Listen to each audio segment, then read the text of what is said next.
মোহাম্মদ আশরাফুল, যাকে বলা হয় দেশের ক্রিকেটের প্রথম সুপারস্টার পোস্টার বয়, একসময়ে অস্ট্রেলিয়া ইংল্যান্ডের বাঘা বাঘা বোলারদের পিটিয়ে ছাতু বানিয়েছেন। সেই আশরাফুলের কাছেই এসেছিল বাংলাদেশ ক্রিকেট বোর্ডের পরিচালক হওয়ার প্রস্তাব, কিন্তু সেই প্রস্তাবটি গ্রহণ করেননি তিনি। কেন এমন লোভনীয় প্রস্তাব ফিরিয়ে দিয়েছিলেন একসময়ের এই তারকা খেলোয়াড়? 5ই আগস্টের পরে ছিল, আমি ডিসিশন নিতেছিলাম আমি কি করবো আর, কারণ আমি তো লেভেল 3 কোচিং কোর্স করছি, তো কোচিং এ আসবো নাকি ডাইরেক্টর হবো চিন্তায় ছিলাম। তারপর তো আসলে আমি অতটা আগ্রহ দেখাই নাই, ওনারাও আর পরে যোগাযোগ করে নাই। লেভেল 3 কোচিং কোর্স সম্পন্ন করে বর্তমানে বিপিএলে রংপুর রাইডার্সের ব্যাটিং কোচ হিসেবে দায়িত্ব পালন করছেন আশরাফুল। অন্যদিকে বিসিবিও ভুগছে পরিচালকের অভাবে। এমন অবস্থায় আবারও যদি বিসিবির পরিচালক হওয়ার প্রস্তাব আসে, তাহলে কি করবেন তিনি?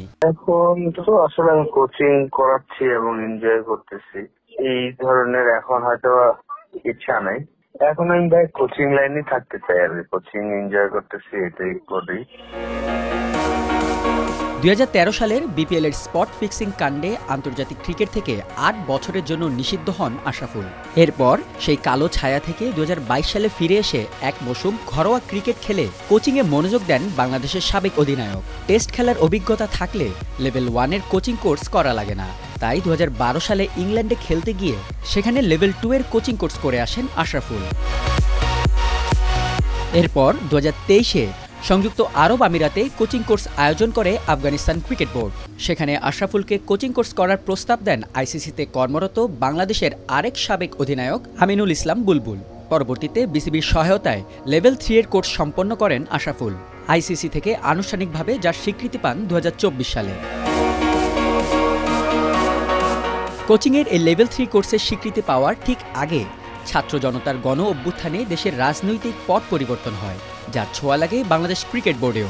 তখনই বিসিবির পরিচালক হওয়ার প্রস্তাব আসে মোহাম্মদ আশরাফুলের কাছে, কিন্তু লেভেল 3 কোচিং কোর্স নিয়ে ব্যস্ত থাকায় সেই প্রস্তাবটি ফিরিয়ে দেন তিনি। কোচিংয়ের দিক দিয়ে চলমান বিপিএলে এখন পর্যন্ত বেশ সফলই বলা চলে রংপুরের ব্যাটিং কোচ আশরাফুলকে, কারণ 5 ম্যাচে 5 জয় নিয়ে পয়েন্ট টেবিলে সবার উপরে আছে রংপুর। সঙ্গে চলতি আসরে সেরা 3 রান সংগ্রাহকের প্রথম 2 জনই রংপুরের ব্যাটার অ্যালেক্স হেলস ও সাইফ হাসান।